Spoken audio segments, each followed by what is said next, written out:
Father in heaven, holy is your name. Your kingdom come, your will be done on earth as it is in heaven. So give us this day our daily bread, and forgive us our sins as we forgive those who sin against us. And lead us not into temptation, but deliver us from evil. For yours is the kingdom, the power, and the glory forever. Amen. She's still on there. I should have picked longer songs, right? No, we're No, fine. you're good. We're just changing plans. We're just Adapting.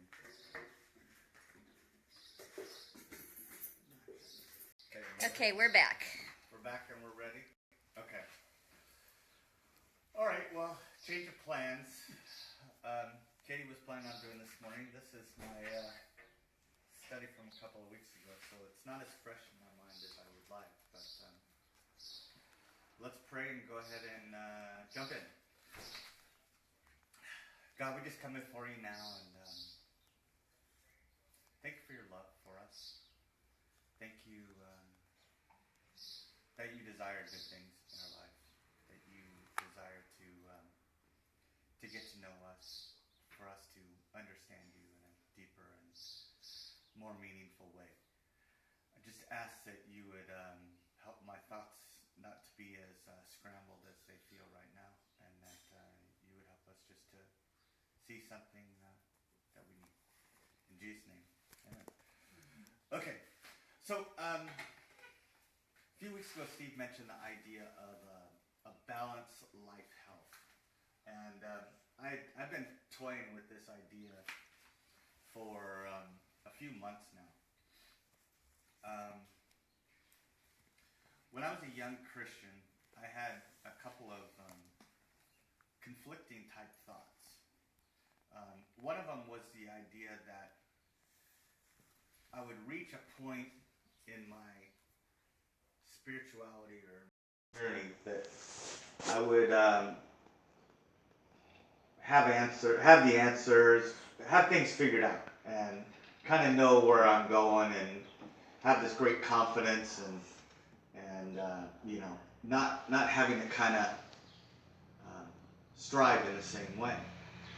But on the other side, I would look at older people. This was when I was really young and stupid, college age. Nothing against college age kids, but at least for me, I was very zealous, very thought that my way was right, very legalistic, very pushing on some things. And I would see older people my age now, older people, gosh, that's just so harsh to say, but they would seem to me lacking in commitment, lacking in zeal, lacking in their walk with God. Because what I saw and what I felt was the most important thing was going to church, was doing serving God.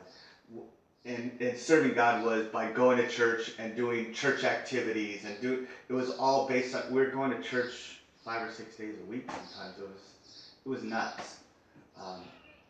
What I didn't understand, nuts might not be the right, It was nuts. the right phrase, but it's probably just close. What I didn't understand was maturity and responsibilities and aging and being tired and all of these other things. But I would look at older people at times and go, gosh, they're just not, is that what Christianity is about when you're in your 40s, 50s, and so on? And at the same time, we were deeply involved in a very legalistic approach to Christianity. And you had to be reading this amount of every day, and you had to be praying, and you had to be doing all of these things. You couldn't do any, wouldn't even think about drinking or smoking or going to the movies or watching all of these things that were evil or bad or things like this. And I felt like I never measured up. I felt like I was, no matter what I did, I couldn't do enough. And so I really struggled with the idea of condemnation and feeling like I just don't have it together. And it didn't matter, even if I get it right for weeks or months or whatever, eventually I would slip up and not be able to reach these unrealistic goals that I had set based on what I was hearing from the pulpit and what I was hearing from people that I looked to for leadership. And so I lived with the idea of guilt, and that as a Christian I was lesser, but yet I felt superior because I was also going to church all the time and doing like this. So there was all of these conflictions and things like that going on. And I used to define, if someone were to say, was I content, was I happy, I would always define it in relation to where God had me and what I was doing in relation to my spiritual walk and where I was and all of that stuff, which has its thing. But what I'm going to kind of what I've switched my thinking to a little bit, and Katie and I were actually talking about this a few weeks ago, as I was getting ready for this, is the idea of contentment as accepting yourself where you are in your life. Not so much where you are with God, but where you are as an individual, and am I happy with my life? Am I happy with who I am and who I'm becoming? There's always areas in our lives that we can become better. Chris is notorious in a good way, not a bad way, of trying to be 1% better, trying to continually strive to be better. But I feel in a very healthy way, as in not condemning who I am now, but reaching for who I could be. Rather than, you're awful, you don't amount to, you know what I mean? The type of thinking that was, that I was guilty of and that I dwelt in for years and years and years. Okay, so I'm trying to remember all of these things from a couple of weeks ago, so let me gather my thoughts for a second. So, I've now been a Christian for a whole long time. Gosh, coming up on 30 years. And I feel like I've learned a lot. I've changed a lot in the way I think, the way I view my relationship with God, the way I view the Bible, but not in a huge way. I focused on all the do's and don'ts early on, mostly the don'ts, and now I tend to focus more on the do's and how we treat people and what we can do to make each other better, how we can love and that kind of thing, which we talk about a lot, and I think that is a far more healthy approach to Christianity. But so I went from this very legalistic approach with this condemnation and all this to this freedom of, we joke about this from the Lion King, the no rules, la la, no rules, and you can just kind of do whatever you want. This freedom in Christ that we have to be free and to live our life the way we feel God is calling us to do. And at least I have a tendency sometimes to let that pendulum swing from legalistic to so much freedom that I'm not quite doing things that I should be doing that are healthy. and I know I've talked with Scott and Steve about this from time to time over the years. I can't remember if Chris has been in some of those conversations or not, but I have a tendency sometimes to stagnate in my in what I'm doing, and this became clear to me a couple of months ago. I've been on this journey of taking care of my body better and losing weight and things like that, and it's been a journey, and it's been good and healthy and wonderful, and I'm happy with my results. But I got into a point these last 6 to 8 months where I'm not seeing the continual progress that I was seeing for a year and a half, almost 2 years. And I've been trying to pinpoint what it is, and there's been these huge life things with the wedding and the this and the that and graduations. Chris was talking about this morning, like, gosh, there has been a fair amount of things going on, and eating habits get really good, and then all of a sudden I kind of blow it and gain a few pounds back and going. But one of the things that I realized, at least when I was when I'm exercising, is when I first started, I was trying to find a routine when I walk at work, because we have a treadmill at work, and I walk it almost every day.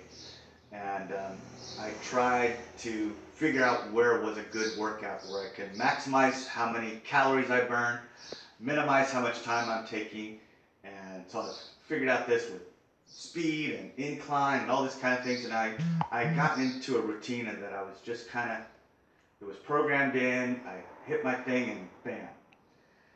And it wasn't a challenge. It wasn't a challenge anymore. I just kind of, I could do it in my sleep. So I just kind of was not,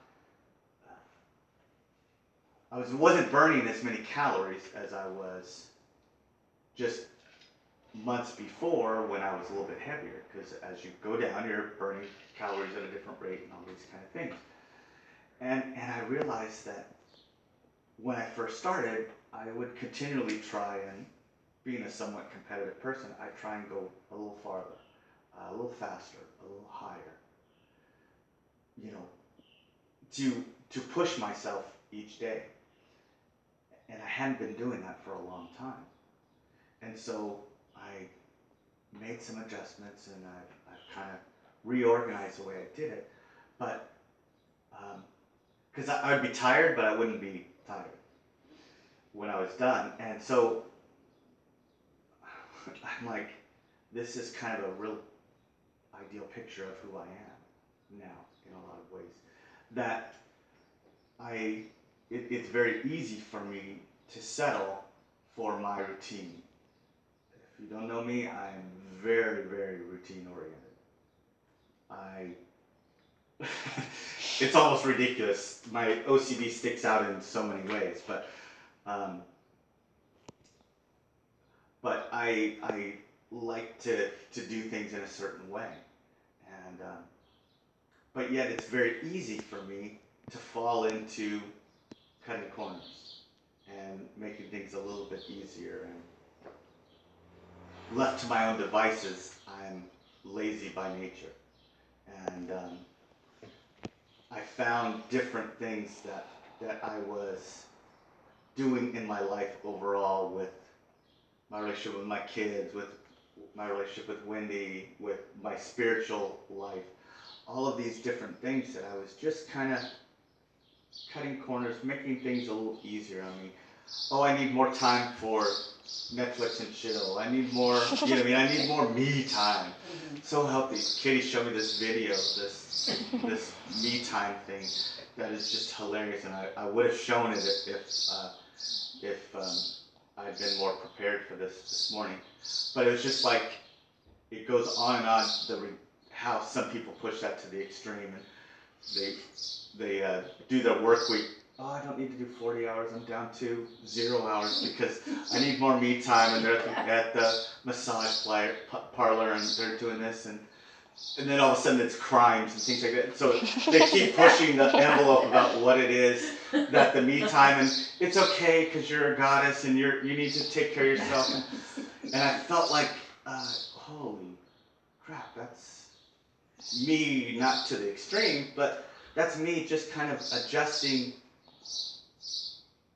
my comfort level to where I want it to be and making excuses for doing it. And I wasn't planning on going that far sharing some stuff, because that's a little bit more open than I wanted to be. But it's, yeah, exactly. The cat's out of the bag. You can't put that toothpaste back in the bag. So Katie was so nice when we were talking about this, to point out all of the areas of struggle that I have with relationships. She's a giver. I mean, she just gives and gives. And it's like, holy crap, I feel really bad about myself again. No, not really, because it's like, it's very easy in relationships to take people for granted, even in little ways, and not remind them that they're special and all of that kind of thing. And whether it be spouses or kids or friends or whatever, it's just to not show the value that they have in your life. And I think we all have a tendency to do that. And with me at work, when things are going well, I have a tendency to take my foot off the accelerator a little bit. And being in sales, you know, you're under this constant monthly goals and all of these things that you got to try and reach. And it's easy sometimes for me, by my nature, is when things are going well, I just ease off just a little bit, not push myself quite as much. And then if things aren't going well and sales are down, you're in panic mode for the last, weeks at a time or last few days of the month or whatever it is. And my old boss used to always say that the best time to make a sale is after you've already made one. And to keep pushing, because you've got an ultimate level of confidence and you're addressing people in a way that people will respond to. And so every once in a while, Conor comes back in the back of my head saying, okay, now's the time to go after that other one that you've been pushing because you've got this one. And so he pops into my head periodically as things go. He actually did this this last week again. So here's, speak of the devil as she arrives. We switched gears, Katie. You're gonna do next week. Come on in, girls. So come and have a seat. And so what I was thinking about a little bit, and because so I was thinking a little bit about David, and I read a little bit about David. And when David, right before David fell into all of his issues, was, the phrasing is, it's in 1 Samuel 11, if you guys want to look it up. It was a time when kings go to war. And David's like, I'm not going to go this year. I'm not going to go out. And that, shortly after that, the next phrase is when he sees Bathsheba, and then everything goes on from there. And it's like, there's this idea sometimes that when we back off, when we stagnate, when we pull away from what we know we're supposed to do, when we're not pushing to be the better version of ourselves, we get susceptible to mistakes, to areas of weakness, to making bad decisions. And I am as guilty of anybody as of doing that. So then I always ask myself questions when I'm doing these kind of things, probably just because I'm mostly weird. But so how do I dwell in a place where I'm not feeling condemnation, and I'm not complacent, but I'm in that idea of contentment, but in a healthy way. I'm striving to be what I can be, but I'm not killing myself and beating myself up for all that I'm not. Because I can look at all that I'm not and focus on that. And that's where my thinking was back in the day. It wasn't, I never looked at the things I was doing right. I always looked at the things that I wasn't doing right. And there's some times when I'm complacent that I'm looking at the things that I'm doing right, but I'm not seeing all the things that I'm lacking or not doing that would be healthy. And so living in that area of contentment where I'm accepting myself, but yet pushing and striving to be what I could be. And I think that's one of my biggest struggles, finding that sweet spot. I'm not quite sure how to do it, honestly. But a couple of things that I've thought of that might help is when we're not aware of what our weaknesses are, we will always fall into them. And it's easy sometimes to fool ourselves as to what our weaknesses are. There are hopefully people in our lives that are honest enough to say, here's your weaknesses, I'll be glad to listen. Katie is willing to do that for me. She just knocked them out. Out of love and support and compassion, just the way you would expect her to. Which is good, and Wendy is also very generous in that way as well.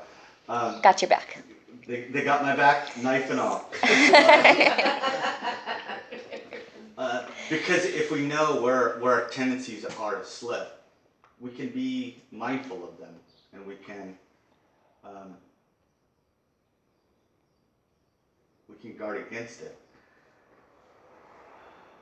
But we've got to have those people in our lives that will call us on it, and that will not be afraid to affect the relationship by being honest. That can come at it in a loving way, in a compassionate way, to say, I think you can be this.